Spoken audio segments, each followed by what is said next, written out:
What unfolds when a self-made factory owner dons the attire of a warehouse worker to gauge the dire state of operations, only to find themselves lifting boxes alongside a colleague who succumbs to fatigue? Mason Zeller started his packaging supply company in his garage 15 years ago. In those days it was merely him, an old pickup truck and a used label printer. Currently there are 11 warehouses spanning 3 states, employing nearly 400 individuals. The operation is profitable, dynamic and efficient. At least that's the feedback from his district managers. However, recently things have taken a different turn. Mason was encountering an abundance of half-truths, delayed orders, high turnover rates, and a handful of complaints regarding safety standards. Among the various warehouses, Warehouse 7 in Dayton stood out with its remarkably high turnover and disappointingly low output. However, the district manager, a man named Ellis, continued to attribute the issues to unmotivated hires and the work ethic of Gen Z. Mason was not convinced. It had been more than a year since he last stepped into Warehouse 7. Many of the staff had yet to encounter him. Due to mergers, new hires, and an added corporate HR layer, many were unaware of his appearance. That sparked an idea for Mason. He removed his beard, tinted his gray hair a deep brown, and donned a vintage delivery uniform from HR. An employee file was fabricated using the name Matt Zane. His narrative: a new temporary employee has just arrived from a recently closed site in Kansas. No one batted an eye. He made his entrance at Warehouse 7 on a Monday morning precisely at 6:45. The exterior appeared tidy, yet the interior had an unsettling vibe. Shatiti atmosphere was heavy, with the lights in 2 aisles perpetually flickering, while the break room exuded an unpleasant aroma of charred coffee and musty cardboard. The floor supervisor, a robust man in his 30s named Chad, hardly acknowledged Matt before thrusting a clipboard into his hands. "So, we have a newcomer, do we? All right, we're in a tight spot once more. Keep an eye on that girl in the blue hoodie. Her name is Harper. She will guide you on the next steps." Mason glanced over to find a young woman sliding gloves onto her hands, her long dark hair neatly tied back. She appeared weary, yet attentive, concentrated. "Hey," she said, offering him a slight nod. "I'm the guy from Kansas. That's me. Matt. We're currently preparing the pallets for shipment. Have you ever operated a forklift?" "Not really," she let out a weary sigh. "All right, so you're on my side. Load it manually. Secure a belt." The following 4 hours unfolded without a moment's pause. The boxes proved to be weightier than they appeared, and Mason swiftly understood that the tempo was relentless.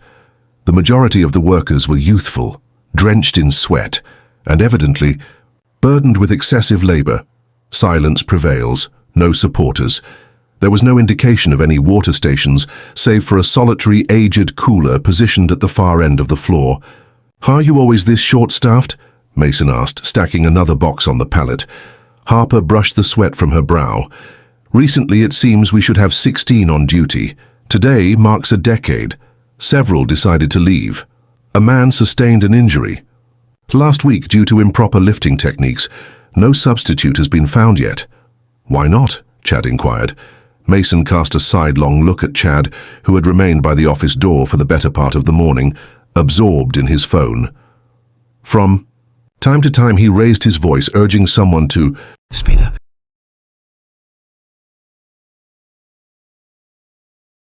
Harper had scarcely inhaled. He observed she hadn't taken seat even once, not even during that brief minute intermission. He inquired, watching her brush the dust from her face. "Yeah," she said, her voice raspy, "just lacking in rest. You consume whatever is available, as time was limited." She gestured towards the distant corner of the warehouse, indicating water. "It gets updated just once daily, somewhat warm, an improvement over having nothing at all." Once again, the boxes continued to arrive on the line. Mason struggled to maintain his pace, sensing that something was amiss. Harper began to decelerate. Her hands quivered ever so slightly as she raised the next box. At that moment it occurred. She extended her hand toward the pinnacle of a pile, hesitated, and swayed to the side. Her arms fell to her sides. The box slipped from her grasp and tumbled to the floor with a resounding thud. Hey, her knees gave way and she fell right next to the pallet. Harper Mason settled down next to her. Hello, can you hear me? She was completely unconscious. Somebody please get help, Mason shouted. 2 additional workers hurried over from the far side of the warehouse. Chad shouted, "What happened?" She stumbled. She collapsed, man. One of the employees lost their composure. She was ablaze with intensity as Chad approached with a calm demeanor, completely unfazed. She will be all right. At times she engages in this behavior. Excuse me. Mason rose to his feet, seething with anger. So you're saying she's been out cold before and you just stood there? Chad shrugged. She possesses a strong resilience, don't coddle her. She will rise again. It's time to reach out to someone immediately. She'll shake it off. We have targets to meet. Mason's fists tightened. He gazed at Harper, motionless and ghostly on the ground, and a shift occurred within him. Fetch her some water and dial for an ambulance immediately. A worker fled the scene. Chad appeared irritated. It's not appropriate to begin issuing commands right away, newcomer. Mason pivoted to confront him, his tone subdued. You don't even know who I am, Chad scoffed. Oh, really? Are you some kind of union representative? Mason fixed his gaze on him, his heart racing. Not at this moment, not at this time. He had to maintain his disguise for a little longer. He knelt beside Harper, carefully raising her head with tenderness. Stay strong, he whispered. Today your voice will be heard. As the distant wail of ambulance sirens echoed, Mason found himself seated on the cold concrete floor of his warehouse, grasping the hand of a worker who had nearly crumpled under the weight of the pressure he had overlooked from above. For the first time in years, he felt a sense of liberation from the weight of being a CEO. He felt as though he had disappointed those who depended on him. The ambulance departed from the loading dock. Harper nestled within as the red lights painted elongated streaks on the weathered pavement. Mason lingered in the shadows, quiet, a chill of sweat trickling down his spine. Silence enveloped the room following that moment. The floor crew resumed their tasks at a leisurely pace, their movements more subdued than earlier. Chad stormed back into the office upstairs, forcefully shutting the door behind him. Just a pair of workers had stepped forward to assist Harper. The others had gazed on with a sense of muted acceptance, as though it were merely an occurrence that transpired in this place. Mason remained until the conclusion of the shift. He maintained a low profile, completed the pallets, and refrained from sharing his thoughts. He never spoke to Chad again, not at this moment. He required further insight before engaging with anyone. The following morning he showed up even earlier than the start of his shift. He positioned his vehicle on the opposite side of the road and sat patiently inside. From the front seat, he observed something that had escaped his attention the previous day. 3 employees linger by the side entrance, sharing a solitary cup of coffee among themselves. They appeared utterly drained. One of them leaned against the wall, eyes shut tight, as if savoring a few final moments of tranquility before the day unfolded. Mason entered the warehouse just before 7. The same flickering bulbs danced above, casting their intermittent glow. The water cooler was empty. The atmosphere was once more heavy with moisture. Today, he took on the task of unloading incoming trucks and arranging the inventory. A new team, yet the essence remains unchanged. Pressured, understaffed, and on edge.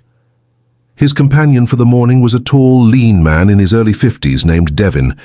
His hands bore the marks of time, roughened by old calluses, while his voice carried the gravelly tone shaped by years of shouting above the clamor of machinery. So you're the newcomer, Matt? Indeed. Devin gave a single nod before using a steel bar to pry open the back of a trailer. I trust you're prepared to take the next step. Today, we received 5 trucks, but there are only 4 of us to handle them. As they hoisted crates onto carts, Mason observed Devin working with a skilled precision, yet there was a noticeable stiffness as he favored his left side. Are you all right? Mason inquired. I'm doing well. It's merely a disc in my back that flares up when we're in a tight spot. Do you need assistance with that? Devin let out a humorless chuckle. Are you referring to something like a treatment? No, I requested light duty, Chad remarked. That if I couldn't lift, I likely no longer had a place here. Mason tightened his jaw. How long have you been with the company? 8 years. I've witnessed 3 managers come and go. Chad is truly the most disappointing, prefers to avoid confrontation, maintains the satisfaction of the district representative with impressive figures, ensuring his continued presence. They toiled quietly for a time. Mason observed the absence of safety mats, the unmarked broken corner of the loading dock, and the wobbly-wheeled carts that remained unfixed. As the clock approached mid-morning, Devin took a moment to stretch his back, casting a glance toward the office window above. Do you notice that? Mason tracked the direction of his stare. Beyond the tinted glass, the silhouette of Ellis, the district manager, emerged. He was in his middle years, wearing a neatly pressed shirt and gesturing with a precise flair as he conversed with Chad next to him. Devin remarked that he appears only when the numbers decline. Then it becomes a series of ominous warnings about reducing hours or substituting staff with temporary workers. Mason maintained a calm demeanor. Do they ever inquire about what's truly amiss? Not a single time. They enter, scan the charts, point fingers at the nearest person, and then exit. Following lunch, Ellis descended to the floor. He made no effort to introduce himself to the crew, merely strolling down the aisles with a clipboard in hand, offering an occasional nod. As he walked by Mason, he didn't spare a single look in his direction. Chad followed closely, gesturing towards the pallets and quietly reciting figures. As they glided past the inbound dock, Mason caught the sound of Ellis's voice. The turnover is really taking a toll on us. Should we reconsider our hiring criteria? Chad responded. We're receiving an excess of gentle ones. Struggling to cope with pressure, we require individuals who can handle challenges without complaining. Ellis considered the matter with a pensive nod. Let's not allow them to hinder our progress. We are already lagging behind on our Q2 targets. They slipped away into the back office. Mason exited the floor during the subsequent break. He slipped out through the side door and summoned his assistant from a secluded alley hidden from sight. Locate Harper's emergency contact information for me. Please provide a comprehensive employee report for all personnel at Warehouse 7, including those in management positions. Do not provide summaries. I desire unfiltered information. She paused. Just go for it, silently. Mason stepped back inside, reuniting with the crew. Devin toiled away for almost 10 minutes, showing remarkable resilience, without a single word of complaint. Yet, his movements had become more deliberate. You really ought to take a break, Devin said, shaking his head. Just one more truck to go after this. Chad will penalize me if I don't complete my part. Mason took the next box without a word and matched his stride, effortlessly. As the shift concluded, Mason chose not to leave with the rest of the team. Instead, he quietly ascended the stairs and lingered just outside the office door. The sounds of Ellis and Chad's laughter echoed from within. He rapped once and entered without hesitation. Chad lifted an eyebrow in curiosity. Did you lose, Matt? Ellis lifted his gaze from the screen of his laptop. So you're one of the new temporary staff members. Mason entered completely, stepping inside with purpose. Yet, I am also Mason Zeller. The atmosphere froze. Chad's complexion faded, and Ellis blinked in bewilderment. I apologize. Mason delved into his jacket, retrieving the concealed ID badge. Clearly printed beneath his photo was the name Mason Zeller, founder and CEO. This week I took on an undercover role, driven by the need for clarity regarding the situation at hand. At this moment, clarity has arrived. Ellis rose to his feet, with deliberate slowness. Mason, I really wish you had informed us about your visit. Preparation was within our reach. I didn't expect you to get ready. I sought the truth. Chad parted his lips, only to seal them again. Yesterday I witnessed a worker fall to the ground. I witnessed someone today persevering through an injury, determined to hold on to their position. Your safety protocols are lacking. Your staffing situation is quite amusing. And your guidance, he fixed his gaze on Chad, is careless. Chad made an effort to regain his footing. Listen, Harper has received advice to slow down in the past. She exerts herself excessively. That's her responsibility. Mason replied, "No. The responsibility lies with you. You established an environment where seeking assistance is met with consequences. The era of treating individuals as expendable is over." Ellis lifted his hands just a bit. "Let's take a closer look at the procedures. Perhaps consider engaging a consultant." Mason interrupted him. "Your time overseeing this district has come to an end, in effect right away. Chad, please tidy up your office. You feel a sense of relief." Chad hesitated, his words faltering. "It's not possible. I have just completed that task." He pivoted and strode away, the stillness lingering in his wake. Downstairs, the night crew was gradually arriving. Devin sat on a bench, massaging his back. Mason strolled over. He declared his intention to transform this place. Devin lifted his gaze, fatigue evident in his expression. "That sentiment has been expressed previously. I truly mean it. Just wait and see." He pivoted toward the exit, immersing himself in the cool embrace of the early evening air. His phone vibrated with a sudden buzz, a note from his aide. Harper is now awake. Her sister is accompanying her. They are located at Dayton General. Mason inhaled deeply, then made his way to his vehicle. He wasn't ready to return to the corporate world just yet, not until he had experienced this firsthand. Mason gripped the wheel firmly, navigating the city streets as the GPS guided him toward Dayton General. The streets glistened with remnants of rain, while the sky wore a pale grey hue that rendered the world around it muted and faded. Once more his phone vibrated in the cup holder. Yet another message left untouched from his executive assistant. He failed to verify it. He eased into the hospital parking lot and paused for a moment, lost in thought. The faint scent of dust and cardboard lingered on his shirt. He remained, the same since the shift concluded. As he finally emerged, he found the air to be cooler than he had anticipated. Within the confines of the ER wing, the receptionist remained silent, not probing further as he provided his name. She gestured for him to head down a corridor at the rear, room 1123. He discovered it midway along the corridor, the curtain pulled halfway across the entrance. As he drew near, a woman's voice wafted through the air. "She's alert now, but they have her receiving fluids." The physician indicated that it was a combination of dehydration and excessive strain. A fresher voice emerged, still drowsy yet distinctly audible. "I simply must return.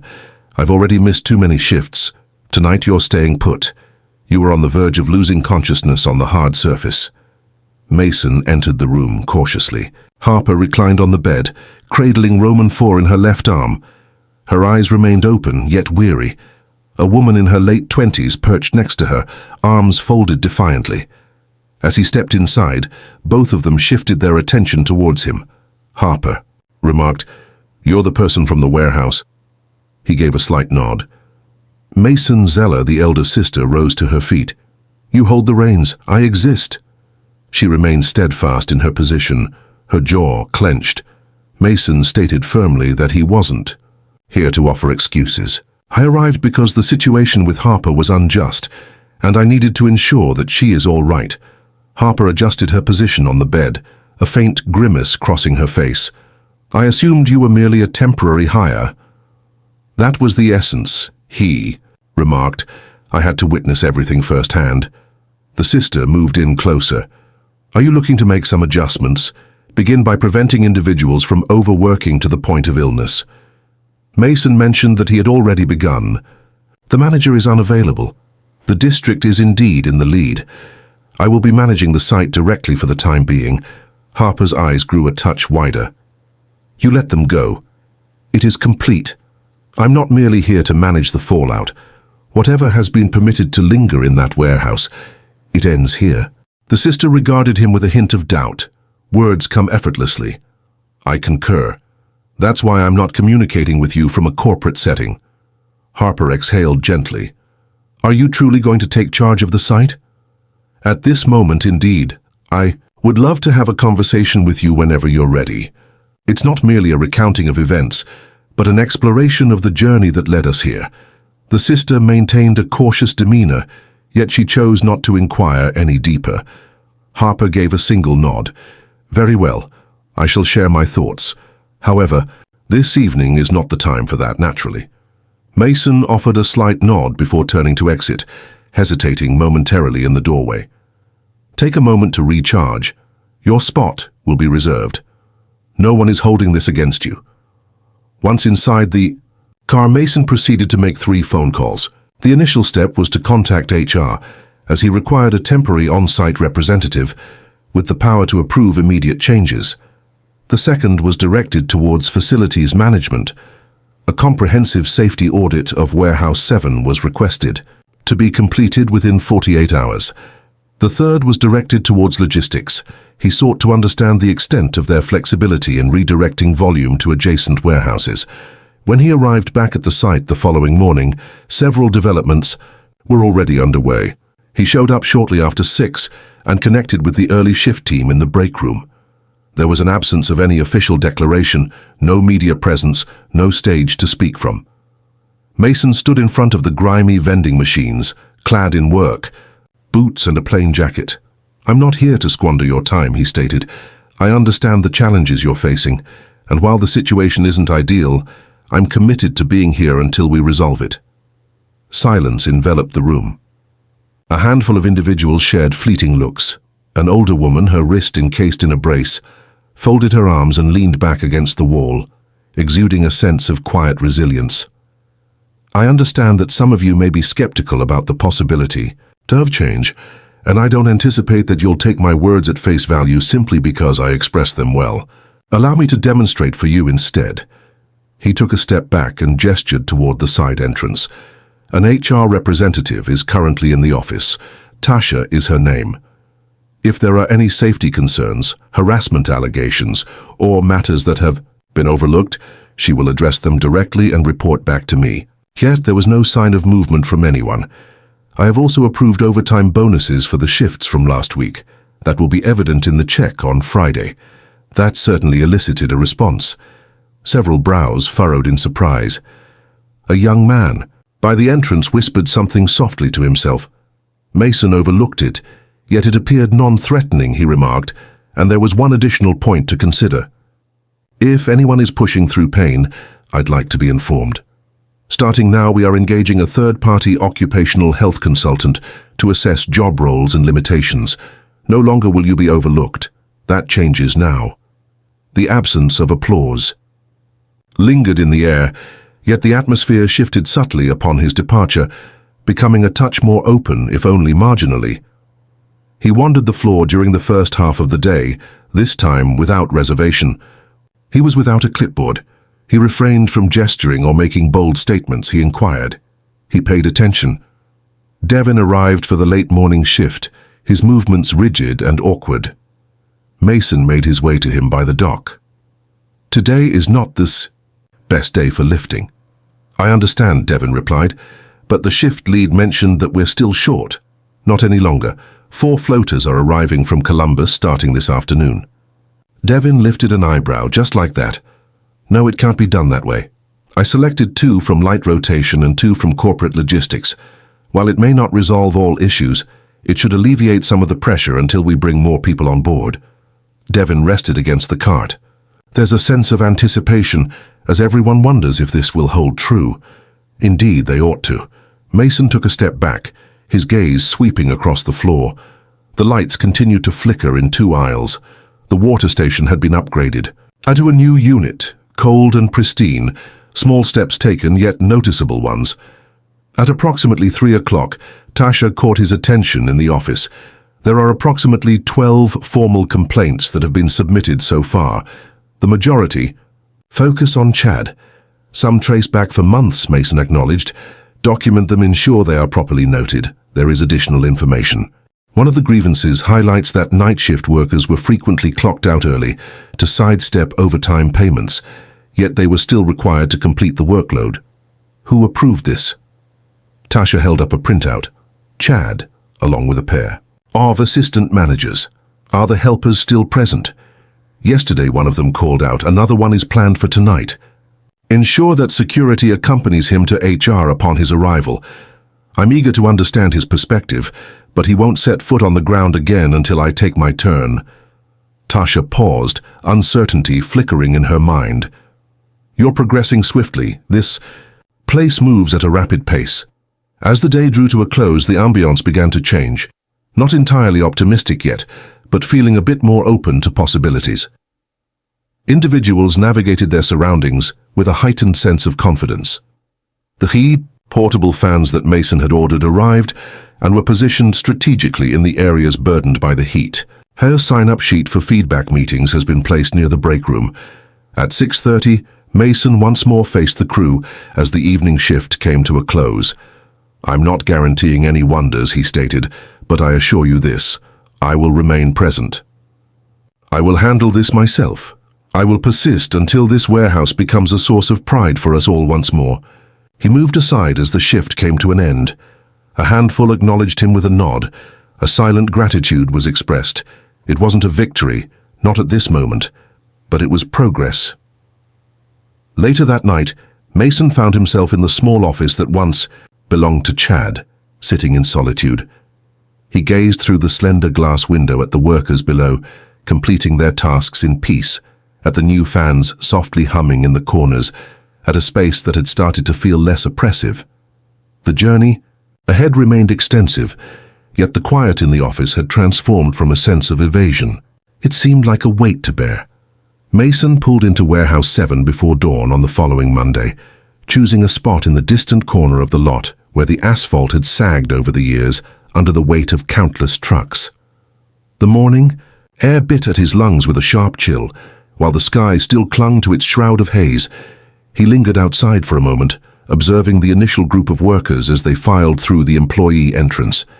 They progressed at a more leisurely pace than the previous week. Some carried the weight of visible fatigue in their shoulders, while others averted their gaze as they moved past him.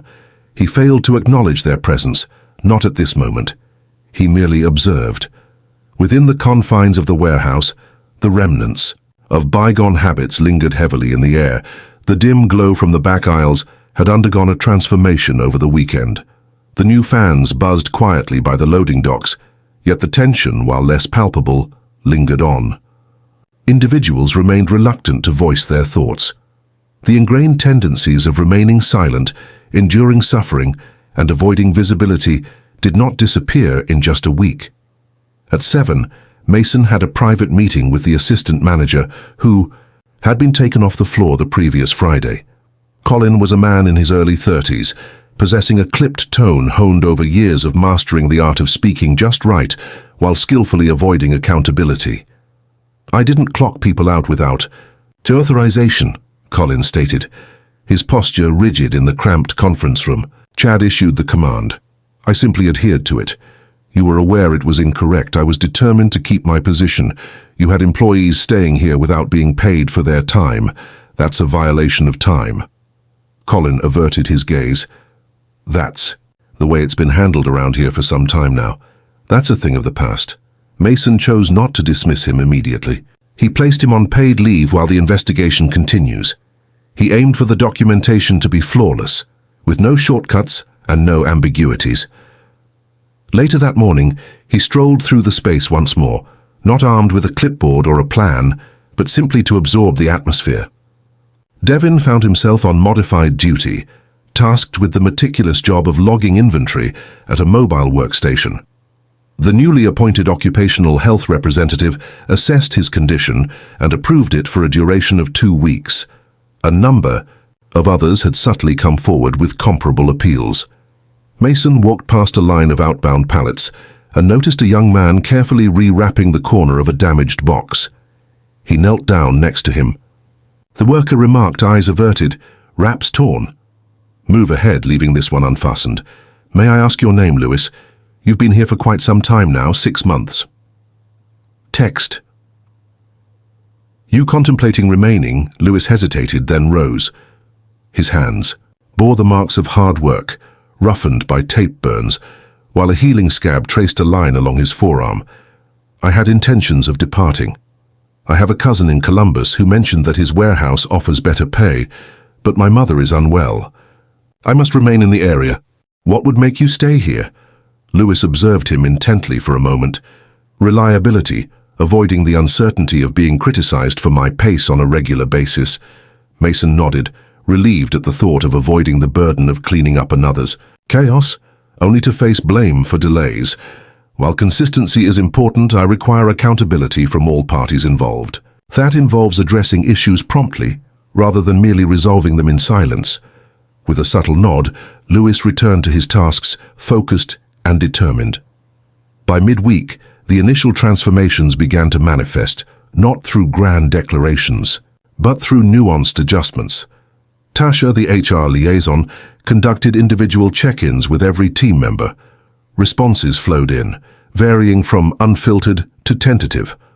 A worker had been putting in double shifts without mentioning any signs of fatigue. One individual had been discreetly assisting a colleague who struggled with understanding the load sheets. This resulted in a more profound revelation. A number of the recent recruits struggled with reading English adequately to adhere to the Hailing.